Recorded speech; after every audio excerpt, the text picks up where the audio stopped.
You're listening to Brain Lenses, a show about how we perceive the world, ourselves, and each other. I'm Colin Wright. A recent study published in Adaptive Human Behavior and Physiology suggests that heterosexual men, on average, tend to be more attracted to women who are near their ovulation period compared to other phases of their cycle due to unconscious triggers, not due to the conscious seeking out of women who are flashing phase-specific biological signals. This new research is based on a larger body of research into human ovulation cues, or fertility cues, that are found in most mammals, and which indicate, essentially, when the ovulating half of a sexual pair is ready to procreate. There's some controversy surrounding this topic, as there is research supporting both the ovulatory shift hypothesis and those who hypothesize that humans have either weeded out these effects over the generations, or that their impacts are so small in contemporary humans that they are barely worth measuring. If this hypothesis does prove to be accurate, though, the potential ramifications are substantial, as it suggests that women who are entering their fertile stage undergo a collection of subtle, and sometimes less subtle, physiological changes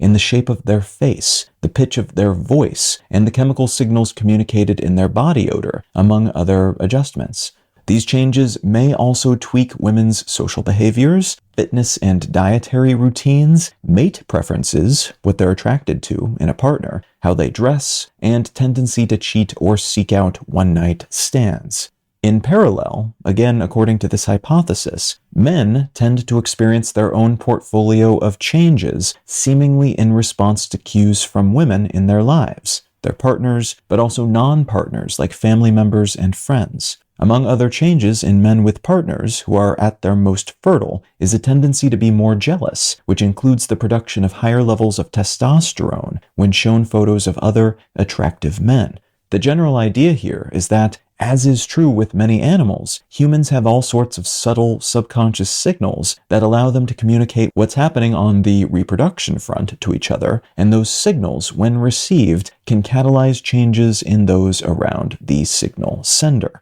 Some recent studies have suggested that earlier findings in this space, like women experiencing changes to the type of man they find most attractive when fertile, don't hold up to renewed scrutiny. So there's a chance a number of the claims in this space, once they are retested and assessed using more modern methods and a larger number of test subjects, will likewise fall by the scientific wayside. That said, there's enough research heft underpinning some of these claims, including the broad baseline idea that human beings in general change habits, preferences, and physiology during different phases of their hormone rhythms, and that we tend to communicate these changes to each other in various ways, that not all of them can be outright discounted as ridiculous, even if many of them may initially seem far-fetched or disempowering, in the sense that they imply a periodic scrambling of our capacity for rational thinking, which is honestly something we should probably assume much of the time anyway, for all sorts of other reasons.